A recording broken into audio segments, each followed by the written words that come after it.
Vous savez quoi? Vous avez bien plus de mémoire que vous ne le pensez. Oui, oui, je sais, ça peut sembler farfelu, mais aujourd'hui, je vais vous prouver que votre mémoire est extraordinaire. Et en plus, ça va être amusant. Pour bien utiliser sa mémoire, pas besoin de se faire des nœuds au cerveau, au contraire. En fait, il suffit de se mettre dans la peau d'un enfant qui joue. Vous vous souvenez de ces moments où vous appreniez sans même vous en rendre compte? Eh bien, c'est exactement ce que nous allons faire ensemble. Regardez ces enfants. Ils explorent, ils découvrent et surtout ils s'amusent. La clé, c'est de jouer avec les informations. Quand on joue, on apprend et on apprend sans effort. Alors, comment s'y prendre concrètement? Je vais vous proposer une petite activité. Imaginons une liste hypothétique de courses à faire. Il s'agit de trouver 10 articles, 10 objets, petits ou grands, de quelque nature que ce soit, à condition qu'ils puissent se trouver vraisemblablement dans un chariot de supermarché. L'objectif que nous nous fixons maintenant est très simple. Retenir durablement cette liste dans l'ordre naturel, puis dans l'ordre inverse, puis dans n'importe quel ordre. 1. Des tomates. 2. Des carottes. 3. Du papier toilette. 4. Des assiettes. 5. Des bananes. 6. Des yaourts. 7. Du fromage. 8. Du sucre. 9. De l'eau minérale. 10. De la viande. Mettons cette liste de côté pour le moment et portons notre attention sur autre chose. Regardons ensemble une petite séquence animée dans laquelle vont se succéder des nombres classés de 1 à 10 qu'on s'est amusé à mettre en mouvement grâce à une petite animation. Voyons cela. Le 1 peut faire penser à un piquet ou à un pieu que l'on peut enfoncer dans le sol à l'aide d'un marteau. Le 2 peut faire penser à un cygne glissant sur l'eau d'un lac.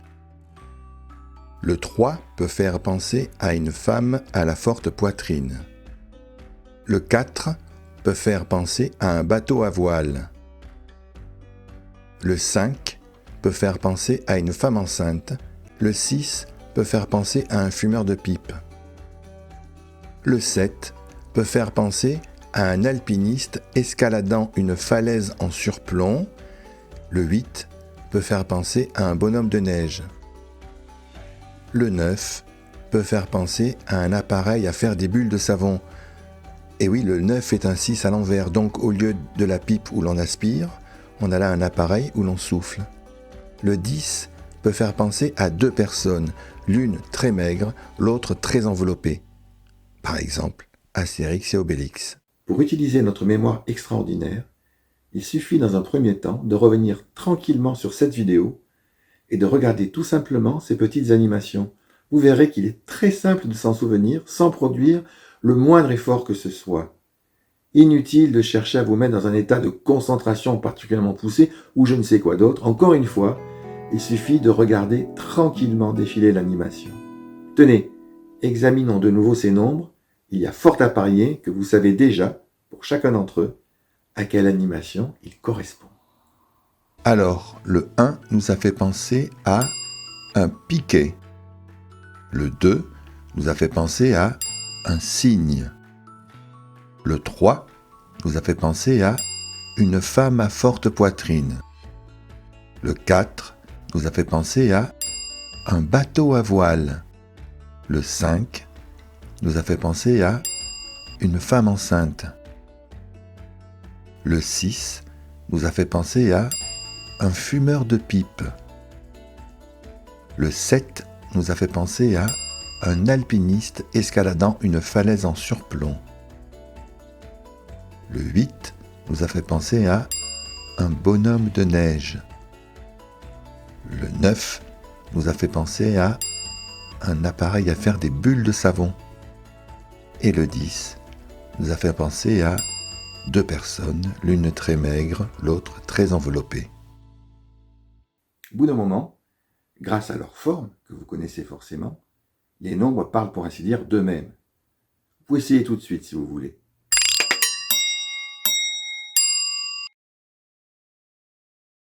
À ce stade, vous vous posez peut-être la question de savoir quel est le rapport qui existe entre notre liste d'objets à mettre dans le chariot de supermarché et les petits éléments de l'animation que nous venons de voir et qui, pour le moment, ne nous sert qu'à retenir des nombres.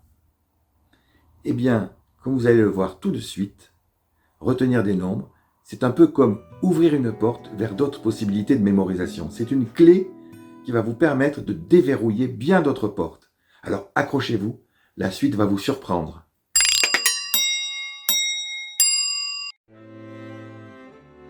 Nous sommes en mesure maintenant de faire intervenir pour chaque objet l'animation qui correspond à son numéro d'ordre, comme ceci.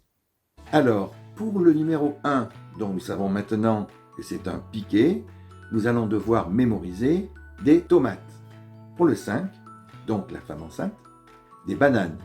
Et le 10, les deux personnages, le maigre et le gros, de la viande. Maintenant, comment mettre tout cela en relation ? Eh bien, pour chacun des éléments de la liste, nous allons imaginer une petite scène farfelue, style BD ou dessin animé, mettant en relation les deux éléments, l'objet et l'animation. Par exemple, pour le 1, soit le piquet comme nous le savons maintenant, l'objet choisi est des tomates. On peut donc imaginer, par exemple, dans un jardin potager, des tomates qui poussent autour d'un pieu. L'image du potager ne vous convient pas ? Pas de problème.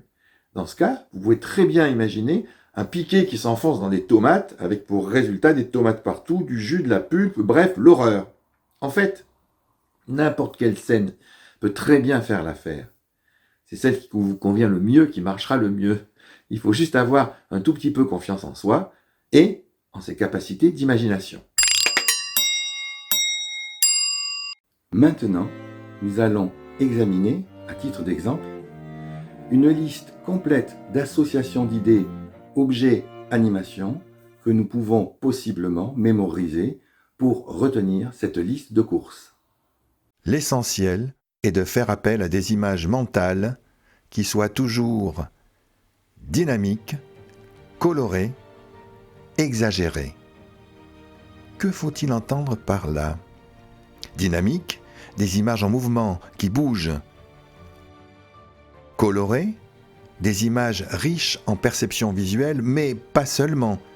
Utilisez l'ensemble de vos facultés de perception, l'ouïe, le toucher, l'odorat, le goût. Et enfin, exagéré, tout ceci se passe dans notre tête. Alors, il n'y a aucune raison de faire des économies d'imagination. Plus les choses seront marquantes, farfelues, incongrues et exagérées, plus nous augmenterons nos chances de les retenir. Alors, le numéro 1. Souvenez-vous, nous l'avons transformé en piquet. L'article que nous avons choisi en 1, vous vous souvenez, ce sont des tomates. Trouvons une association d'idées. Eh bien, par exemple, on peut enfoncer un piquet, un tuteur, pour que les tomates poussent tout autour. Le numéro 2, nous l'avons transformé en signe.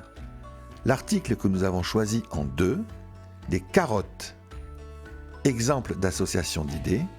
Donnons des carottes à ce signe qui passe, car c'est tout ce qu'on a sous la main sur le moment. On peut toujours imaginer un cygne qui glisse majestueusement sur un étang ou un lac. Il peut prendre un objet dans son bec ou encore le mettre sur son dos. Les possibilités sont immenses. Le numéro 3 maintenant. Nous l'avons transformé en femme à grosse poitrine. L'article que nous avons choisi, du papier toilette. Association d'idées. Eh bien, cette femme coince, pour de rire, un rouleau de papier toilette parfumé entre ses seins. C'est pratique une grosse poitrine. On peut toujours poser quelque chose au milieu, glisser quelque chose dedans. Alors une remarque au passage. Il faut savoir que tout ce qui est un tant soit peu osé se retient très facilement, que ce soit par les hommes ou par les femmes. Autant l'utiliser. Le numéro 4. Nous l'avons transformé en bateau. L'article que nous avons choisi, des assiettes. Association d'idées, un pique-nique en pleine mer. Il s'agit là de trouver quelque chose qui se passe sur le bateau, que ce soit sur le pont, dans la cabine, dans la mer à proximité, sur un quai. On a l'embarras du choix. Le numéro 5. Nous l'avons transformé en femme enceinte.